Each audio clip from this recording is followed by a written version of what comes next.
कल एक आए थे ब्रजवासी जनों, बड़े दुखी थे। उन्होंने कहा कितने सैकड़ों वृक्ष काट दिए गए रात की रात में। जेसीबी लगाए, उखाड़ के फेंक दिए ऊपर से काट करके। आजकल तो सब बिजली की मशीनें हैं, सरल से काटा, काट काट करके लद लद करके बाहर चलो। ये वृक्ष 50-50, 100-100 वर्ष में तैयार होते हैं। ये वृंदावन धाम है। वैसे हमें तो लगता है कहीं के वृक्ष नहीं काटने चाहिए, पर धाम के ब्रज 84 कोष के वृक्ष ये सब महात्मा है। घोर अपराध हम नहीं कह रहे, हमारी वाणी जी कह रहे, हरिराम व्यास जी कह रहे हैं, वृंदावन की लता की एक शाखा काटने पर करोड़ों ब्रह्म हत्या का पाप लगता है, करोड़ों गौ हत्या का पाप लगता है। बड़े बड़े वृक्ष, इतने बड़ा पीपल का वृक्ष, बरगद का वृक्ष, नीम का वृक्ष, सब जो परिक्रमा लगाने पर सुख मिलता था, लौट जाओ तो थकान मिट जाए। आज ऐसे कंकड़ है कि परिक्रमा लगाना चाहे ना तो पैर चलनी हो जाए, दंडवती लगाना चाहे तो साधक लगाए तो गांठों के सब खाले हट गई, हाथ के सब घायल हो गए। यहाँ की रज का महत्व, रोड का महत्व नहीं, कौन सुने। आधुनिकता बढ़ती चली जा रही है। धाम का जो अस्तित्व है वो तो है ही है, मिटा थोड़ी सकते हो। ये तो चिदानंद है, ढक सकते हो, ढक सकते हो, और ढक रहा है। आधुनिकता बढ़ रही है। भागवतिकता के भाव जहां हमारे प्रकट होते हैं वो सब लुप्त और गुप्त होते चले जा रहे हैं। बहुत दुख है इस बात का। जो वृंदावन की लताएं कटती ना तो हृदय व्यथित होता है। बस तड़प सकते हैं, कुछ कह सकते नहीं।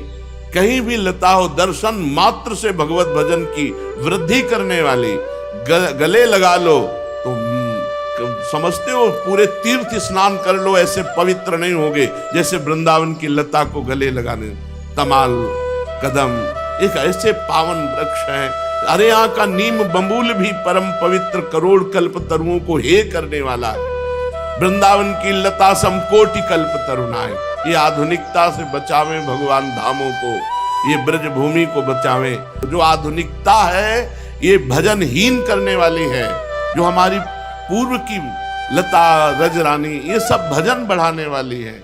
एक लता को रोज ऐसे देख देख कर नेत्रों से पोषित करके उसकी सेवा, तब जाके 25 वर्ष में वो अपना रूप धारण करती है। और 100-100, 50-50 वर्ष की लताएं ऐसे काट के निर्दयी लोगों ने फेंक दिया, और पैसे के लोभ से, बस पैसा चाहिए। हाँ, 50 लाख रुपया तुम कमा सकते हो, लेकिन ऐसी परिस्थिति इनके अपराध से आएगी कि सब बिटिया मेट हो जाओगे। वृंदावन की ब्रज की लताओं को मत छेड़ो। वृंदावन के पशु पक्षी, लता, रजरानी, यही हमारी सिद्धि है। और इसी का ढकना, इसी का नाश करना शुरू हो चुका है। जिधर देखो लता, कोई जगह खरीदेगा पहले लता का काटना होगा, लता का नाश किया जाए। प्रिया प्रीतम की इस धाम की महिमा लताओं से है। लता भवन सुख शीतल छहा, श्री हरिवंश रहत नित जहां, तहां न वैभवान। जहां देखो, जहां ऐसे पवित्र पवित्र जगहों की लताएं रात रात में काट कर बाहर कर, ये सब आंखों से देखा। ये वृंदावन धाम है। कैसे कैसे आज तो 500 वर्ष पहले हरिराम व्यास जी लिख गए। कैसे छाती की पीड़ा बताऊं। मथुरा खोद रहा है, वृंदावन कट रहा है। हरिराम व्यास जी पद में लिख गए, मथुरा खुद रहा है और वृंदावन कट रहा है। ये भगवत धामों की किसी तरह रक्षा होनी चाहिए। रजरानी की रक्षा होनी चाहिए, यहाँ की लताओं की रक्षा होनी चाहिए। ये खगमृग पशु पंछियों का देश। बहुत विचित्रता आती चली जा रही, बहुत विचित्रता। भजन के लिए जो चाहिए वो सब धीरे धीरे ढकता चला जा रहा है। और जहाँ कहीं लताएं हैं भी तो ये दुश्मन लोग लताओं को नहीं रहने दे रहे। ये दुश्मन है वृंदावन धाम के, ब्रज धाम के दुश्मन हैं ये लोग जो लताएं कटाते हैं। ऐसे सुंदर बिल्व वृक्ष, ऐसे सुंदर तमाल, ऐसे तो पता लगाओ कि भाई, तो पता चला कि यहाँ ये भवन बनेगा, यहाँ ये भवन बने। भवन तो बना सकते हो, लता लगाकर उसको पालन पोषण करने के लिए जो मेहनत चाहिए।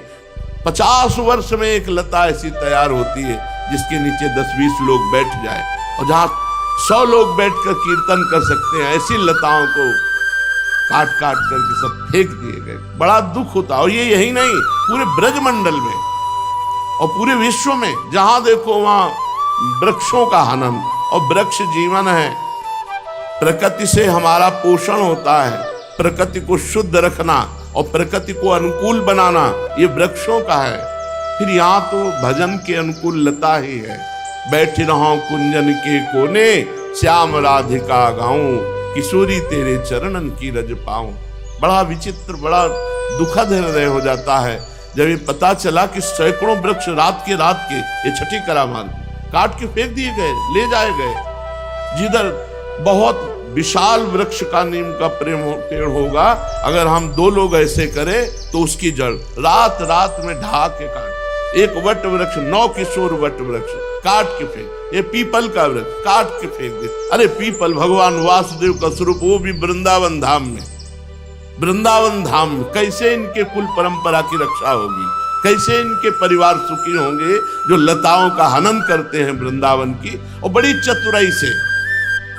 तो काल भी बड़ा चतुर है, कोई नहीं कहता काल ने मार दिया। ऐसे फंद रचेगा कि तुम नष्ट हो जाओगे। जही का बिदना दारुण दुख दीन, वही के मत पहले हरिलीन। बुद्धि भ्रष्ट होती पहले नष्ट होने के लिए। रुपया थोड़ी सच्चिदानंद सुख देगा, रुपया थोड़ी महान महिमाशाली मृत्यु और काल से बचा सकता है। इसलिए वृंदावन की लताओं का, यहाँ के पशु पक्षियों का, यहाँ की रजरानी का, यहाँ के महात्माओं, ये महात्माओं का देश है। ये ब्रज 84 कोस कोई साधन भूमि या भोग भूमि नहीं है, ये तप भूमि नहीं है, ये प्रेम भूमि है। यहाँ प्रेम में बावरे सर्वस्व छोड़े हुए राधा कृष्ण के प्रेम में मतवाले जनों का ये स्थान है। अब जहां देखो वहीं सब भगवत भजन विमुख वार्ता, भगवत भजन से विमुख करने वाले दृश्य, भगवत विमुख करने वाली सब चेष्टाएं धाम में आकर के बढ़िया भागवतिक जीवन व्यतीत करते हुए भजन करके प्रियालाल की प्राप्ति करें। इसलिए बड़ा विचित्र है, यहां साक्षात प्रिया प्रीतम खेल रहे हैं, साक्षात प्रिया प्रीतम। और जिसकी देखो जहां जहां लताएं बची थी वहां वहां बुद्धि ऐसी भ्रष्ट होती जा रही। ये वृंदावन धाम है, कृपा हो जाए तो बात समझ में आ जाए। कुछ साधना न करो, पड़े रहो, अपराध न करो तो प्रिया प्रीतम मिल जाएंगे। परम विमुक्ति साक्षात, भूरि रस सर्वस्व में वो वा साक्षात। यहां परम मोक्ष, परम मुक्ति वरण करती है जो यहाँ आश्रय लेता है, वास करता है। अब लताओं को काटोगे, साधु महात्माओं की निंदा करोगे, द्रोह करोगे, ब्रजवासियों को पीड़ा पहुंचाओगे, उनको गालियां दोगे, अपमान करोगे, कहां से भगवत प्राप्ति है? पूज्य चंद्रशेखर बाबा जी महाराज कहते थे, ब्रजरज ब्रजलता ब्रजवासी पर श्रद्धा ना रहे तो हम कहते हैं रेगिस्तान में रहोगे तो भगवत प्राप्ति हो जाएगी, वृंदावन में नहीं। डायरी में आके लिखा था 25 वर्ष पहले ये वचन बाबा के निकले थे। क्यों? यहाँ सिद्धि है ब्रजरज, ब्रजवासी ब्रजलता, यहाँ की सिद्धि है।